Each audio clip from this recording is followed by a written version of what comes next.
साथियों नमस्कार, मेरा नाम कुलदीप है और युवा दस्तक और लोकतंत्र की टीम आज घाटमपुर विधानसभा जो कि 218 सुरक्षित घाटमपुर विधानसभा सीट है वहां पर पहुंची है। आप सबको पता है कि पूरे उत्तर प्रदेश में युवाओं ने अपनी एक आवाज़ को बुलंद करने को लेकर के 22 युवाओं की टीम ने युवा दस्तक और लोकतंत्र अभियान की शुरुआत की गई है, जिसके अंतर्गत हम 22 विधानसभाओं में जा रहे हैं।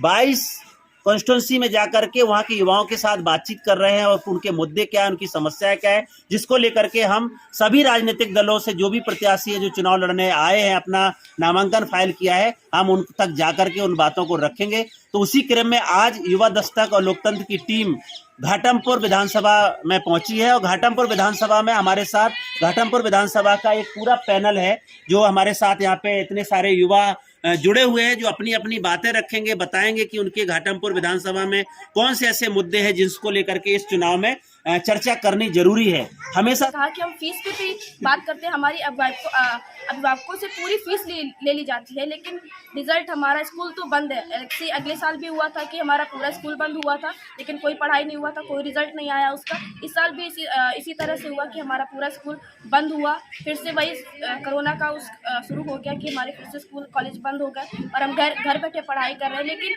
हमारे पास सबसे ज़्यादा दिक्कत फ़ोन की है कि हम फ़ोन की वजह से अपनी क्लासेस नहीं कर पाते हैं और अगर फ़ोन भी होता है तो हम रिचार्ज नहीं करवा पाते क्योंकि हमारे पास पैसे नहीं होते। और ये हमारी भी है और सब जगह की है। और लोकतंत्र युवा दस्तक का मतलब कि हमारा जो 15 से 28-29 साल का जो यूथ है उसके लिए वर्तमान की सत्ता ने सबसे ज़्यादा धोखा दिया है, शिक्षा को पूरा चौपट कर दिया है। इसलिए हमारा प्रमुख मुद्दा रोजगार का है और प्रमुख मुद्दा हमारी शिक्षा का है, क्योंकि जब हमें अच्छी शिक्षा नहीं मिलेगी तो हमारे यूथ क्या करेंगे। क्योंकि इसीलिए हम लोगों ने ये पहल शुरू की है कि किस तरीके से हम घाटमपुर विधानसभा में जो भी प्रत्याशी चुनाव लड़ रहे हैं उनको युवाओं के साथ, युवाओं में महिला पुरुष दोनों की बात करते हैं कि दोनों को किस तरीके से हम आगे ले जाएंगे। वो व्यक्ति जो जीत के जाएगा वो हमारी बात को विधानसभा में रखेगा कि नहीं रखेगा, क्योंकि हम लोग अपने जाति के नाम पर वोट दे देते हैं, अपने रिश्तेदार के नाम पर वोट दे देते हैं। अब हमें इन सब चीज़ों पर नहीं पड़ना है कि सरकार ने उसको उत्थान करने के लिए कोई योजना नहीं बनाई। अन्य राज्य हम देखते हैं, केरल है 90% के ऊपर साक्षर हैं, आपका दिल्ली है 80% के ऊपर साक्षर होने जा रहा है, लेकिन उत्तर प्रदेश की साक्षरता दर बहुत खराब है। जब यहाँ शिक्षा का ही अभाव है, अभी विद्यालय किसी किसी गांव में नहीं है, बच्चे दूर पढ़ने जाते हैं। प्राइवेट विद्यालय है वो बहुत दोहन करते हैं। यहाँ पर मजदूरी की भी कोई व्यवस्था नहीं है, सरकार कोई न उद्योग लगाए हुए है न रोजगार दिए हुए है। तो जब शिक्षा नहीं हो रही है तो हमारा जो युवक आ रहा है, नवयुवक आ रहा है जो आज का, वो शिक्षा ही नहीं सही लेके आ पा रहा। और जब शिक्षा ही नहीं है तो रोजगार कहाँ है। तो सरकारें पहले शिक्षा दुरुस्त करें, कोई भी सरकार आए। हमारे विधानसभा 218 ये घाटमपुर सुरक्षित। मैं सरकार को ये बताना चाहती हूँ कि जैसे हम यूथ को उन्होंने बोला कि लैपटॉप मिलेंगे और फ़ोन मिलेंगे, तो अभी तक तो हम लोगों को कुछ मिला नहीं। और दूसरी बात ये है कि स्कूलों में जब हम लोग फॉर्म जमा करने गए तो उसमें कहीं उनसे 100, 200, 500 रुपये तक लिए गए कि हम लोग फॉर्म ऑनलाइन करवाएंगे या इधर जमा करेंगे उधर जमा, ऐसे बोल करके उन्होंने खूब सारा पैसा लिया। और अब लैपटॉप भी नहीं हम लोगों को मिला, नहीं तो कोई कंप्यूटर, कुछ भी नहीं मिला। लेकिन अभी भी वो फीस तो वापस करेंगे नहीं। तो मैं सरकार से ये बोलना चाहती हूँ कि हम लोगों को ऐसे अंधेरे में रख के क्यों ठगा जा रहा है, तो ये हम लोगों को ठगना बंद कीजिए प्लीज़। नमस्ते। हम लोगों ने देखा कि सबसे ज़्यादा भट्टा मजदूर और उसमें भी महिलाएं और बच्चे सबसे ज़्यादा यहाँ पर पलायन करके आते हैं। तो जो सरकार है वो बड़े बड़े वादे करती है, चाहे वो केंद्र सरकार हो चाहे राज्य सरकार हो। जब वोट का टाइम आता है तो इनको सब कुछ याद आता है कि हमारे यहाँ पे इतने परसेंट पॉपुलेशन महिलाओं की है, इतने परसेंट पॉपुलेशन एससी की है, तभी तो ये सुरक्षित सीट दी गई है। लेकिन जब बजट की बात आती है और उनके रिहेबिटेशन की या उनको आगे बढ़ाने की बात आती है तो ये सब कहाँ जाता है।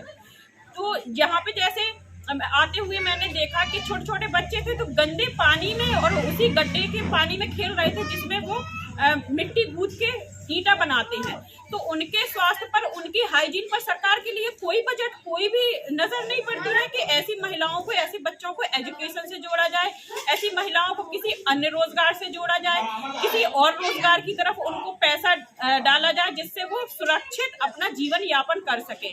सबको वोट कार्ड सबको चाहिए, लेकिन जब पैसे देने की बात और बराबरी की बात आती है तो हम महिलाओं को सबसे ज्यादा सब कहीं दबा कुचला, और क्योंकि यहाँ पे डिस्क्रिमिनेशन के भी बहुत सारे मामले सामने आते हैं, यौन शोषण के मामले सामने आते हैं। सरकार कहती है कि बंधुआ मजदूरी पूरी तरह से बंद हो गई, लेकिन जो ओनर होता है बड़ा भट्टे वाले, वो कुछ पैसा देके पुरुषों को, क्योंकि वो दारू शराब मुर्गे में उनको लिफ्ट कर देते हैं और वो पैसा उनको देते हैं, उसकी वजह से उनके पूरे परिवार को, चाहे वो बच्चे हों, बच्चियां हों, चाहे वो महिलाएं हों, उनको बंधुआ मजदूर की तरह यहाँ पे रुककर काम करना पड़ता है 4 महीने तक। तो ऐसी महिलाओं के रिहेबिलिटेशन या उत्थान के लिए कुछ तो सरकार को सोचना चाहिए। बस मेरा यही एक यहाँ का मेन इशू है पलायन, उसके ऊपर सरकार को सोचना चाहिए और आगे अपनी स्कीम में, क्योंकि युवाओं की बात हो रही है, जो बच्चे हैं कल युवा बनेंगे और अपने अधिकार को मांगेंगे, तो अभी से हमें तैयारी शुरू करनी पड़ेगी। जय संविधान। और आज हम लोग यहाँ इस विशेष चर्चा के लिए इसलिए एकत्रित हुए हैं, आज जब हम लोग उस वर्ष में प्रवेश कर चुके हैं जहां हम आज़ादी का 75वां साल मनाएंगे।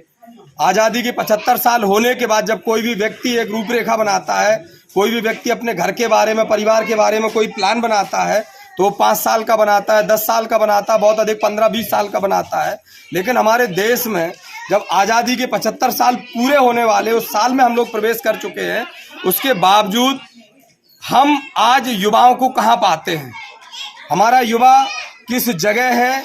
युवाओं की राष्ट्र निर्माण में क्या हिस्सेदारी है? हम उत्तर प्रदेश के निवासी हैं। हमारा उत्तर प्रदेश देश के युवाओं की सबसे अधिक संख्या में दूसरे स्थान पर रहने वाला प्रदेश है। हमारे उत्तर प्रदेश में लगभग 53% युवा हैं। जब हमारी आधी से अधिक आबादी, 50 से अधिक प्रतिशत युवा जब हमारे प्रदेश में यहाँ निवास कर रहा है, तो सवाल ये उठता है कि उन युवाओं के साथ लोकतंत्रात्मक तरीके से या संवैधानिक मूल्यों को ध्यान में रख करके कौन से कार्य किए जा रहे हैं। क्या हमारा युवा केवल झंडा और डंडा उठाने के काम आएगा, या हमारा युवा आगे बढ़कर के राष्ट्र निर्माण में कार्य करेगा? हमारे युवाओं के लिए सरकारें क्या सोच रही हैं, उनको किस जगह पर देखती हैं, उनकी तरफ उनका नज़रिया क्या है? तो आज हम इस चर्चा को लेकर के यहाँ शामिल हुए हैं और मुख्य उद्देश्य हम लोगों का ये है कि अब जब युवाओं ने लोकतंत्र में अपनी दस्तक दी है, तो अब ये नहीं होगा कि अब अगर देश में 100% आबादी में जितने प्रतिशत अगर माइनॉरिटी के लोग हैं, तो उतना प्रतिशत देश के निर्माण में वो अपना टैक्स देते हैं। जितने प्रतिशत दलित हैं वो राष्ट्र के निर्माण में उतना टैक्स देते हैं। जितना प्रतिशत यहाँ पर ओबीसी के लोग हैं वो राष्ट्र निर्माण में अपना योगदान देते हैं, टैक्सों के रूप में योगदान देते हैं। लेकिन जब सरकार के द्वारा संवैधानिक मूल्यों में या पार्टियों के द्वारा जनप्रतिनिधित्व की तैयारी होती है, तो फिर ये तथाकथित धन्ना सेठों को टिकटों को दे करके और उनको सदनों में भेज करके एससी, ओबीसी और माइनॉरिटी के लोगों के साथ छलावा करते हैं। तो अब ये बहुत अधिक नहीं करने दिया जाएगा और अब युवाओं ने ठाना है और परिवर्तन लेकर के रहेंगे। जय भीम, जय भारत, जय संविधान।